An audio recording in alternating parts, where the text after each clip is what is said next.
महिला सुरक्षेसाठी पाटोदा पेटला. अश्लील मेसेजने संतापाचा स्फोट. महिलेच्या मोबाईल नंबरचा गैरवापर.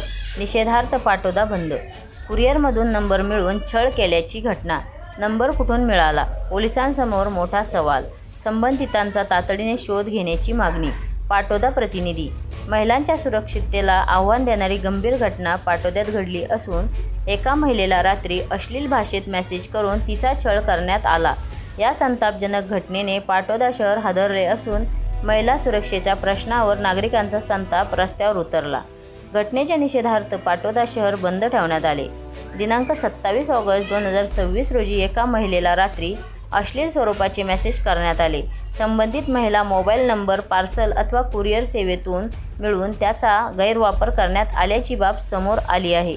त्यामुळे महिलेचा नंबर नेमका कुठून मिळाला, तो कोणाकडून मिळाला आणि तिच्यापर्यंत पोहोचलेल्या या वैयक्तिक माहितीचा गैरवापर कुणी केला, हे प्रश्न आता ऐरणीवर आले आहेत. महिलांचा मोबाईल नंबर खाजगी की कुणाच्याही वापरासाठी? ग्राहकांचा मोबाईल नंबर हा वैयक्तिक माहितीचा भाग आहे. पार्सल कुरिअर सेवा, मोबाईल रिचार्ज किंवा मोबाईल दुरुस्तीच्या माध्यमातून मिळालेल्या क्रमांकाचा गैरवापर करून महिलांना अश्लील मेसेज किंवा फोन केले जात असतील तर हा प्रकार अत्यंत गंभीर आहे. या घटनेची पाळेमुळे शोधण्यासाठी संबंधित कुरिअर सेवेची सखोल चौकशी करण्यात यावी. त्या दिवशी संबंधित महिलेच्या पार्सलची हाताळणी कोणी केली, तिचा मोबाईल नंबर कोणाच्या संपर्कात आला आणि त्यानंतर तो नंबर संबंधित व्यक्तीपर्यंत कसा पोहोचला, याचा पोलिसांना तपास करावा अशी मागणी करण्यात आली आहे. पाटोदा पोलिसांकडे थेट मागणी. या घटनेप्रकरणी पाटोदा पोलीस ठाण्यात निवेदन देण्यात आले आहे. अश्लील मेसेज करणाऱ्या व्यक्तीचा तातडीने शोध घेऊन त्याच्यावर कायद्यानुसार कठोर कारवाई करावी. तसेच मोबाईल नंबर मिळविण्याच्या प्रक्रियेत कोणाचा सहभाग अथवा निष्काळजीपणा आढळतो का, याचीही चौकशी करावी अशी मागणी करण्यात आली. महिलांच्या सुरक्षिततेशी खेळ करणाऱ्यांना कायद्याचा धाक बसलाच पाहिजे अशी संतप्त भावना नागरिकांमधून व्यक्त होत आहे. पाटोदा बंद, संताप रस्त्यावर. या घटनेच्या निषेधार्थ पाटोदा शहर बंद पाळण्यात आले. महिला आणि मुलींच्या सुरक्षिततेचा प्रश्न गांभीर्याने घेऊन प्रशासनाने तातडीने कठोर पावले उचलावीत अशी मागणी करण्यात आली. घटना घडूनही कारवाईला विलंब झाला तर अशा प्रवृत्तींना प्रोत्साहन मिळू शकते. त्यामुळे पोलिसांनी या प्रकरणाचा तपास वेगाने पूर्ण करून संबंधित व्यक्तीपर्यंत पोहोचावे आणि कायद्याच्या चौकटीत कठोर कारवाई करावी अशी मागणी करण्यात आली. कारवाई करा अन्यथा आंदोलन.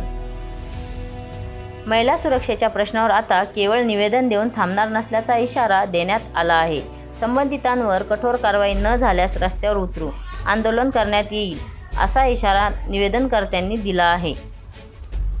निवेदनाच्या प्रती जिल्हाधिकारी बीड, पोलीस अधीक्षक बीड, उपविभागीय अधिकारी पाटोदा आणि तहसीलदार यांनाही देण्यात आल्या आहेत. महिला सुरक्षेवर तडजोड नाही.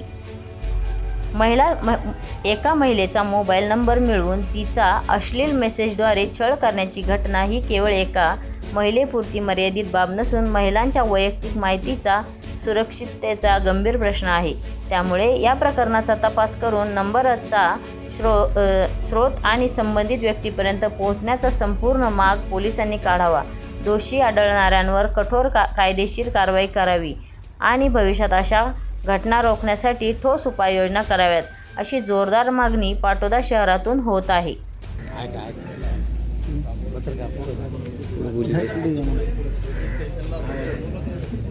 फिर्याद घेऊन गुन्हा दाखल केलेला आहे. आरोपी पण अटक करण्यात आलेला आहे. बाकी कायदा सुव्यवस्थेच्या संबंधानं आपण जे शहरामध्ये जे म्हणतो ना ट्युशन शाळा या ठिकाणी आम्ही त्याचं पथक पण आम्ही निर्माण केलं आहे. ते आणखी आम्ही ॲक्टिव्ह करू. ज्या ज्या ठिकाणी असे प्रकार घडतात किंवा असं काही असेल तर आपल्याकडे 112चा नंबर आहे, त्या नंबरला पण कॉल करू शकता. प्रत्येकाकडे पोलीस स्टेशनचा नंबर असतो किंवा नसतो, तर 112चा वापर करून आपण ते आम्हालाही पोहोचतात. शहरामध्ये जे पेट्रोलिंग आहे ते आम्ही वाढवू आणि आपण जे म्हणताय ना या गुन्ह्यामध्ये आरोपी आणि यांना कुणी मदत केली त्यांना पण आम्ही आरोपी करू. त्या संबंधानं आज मी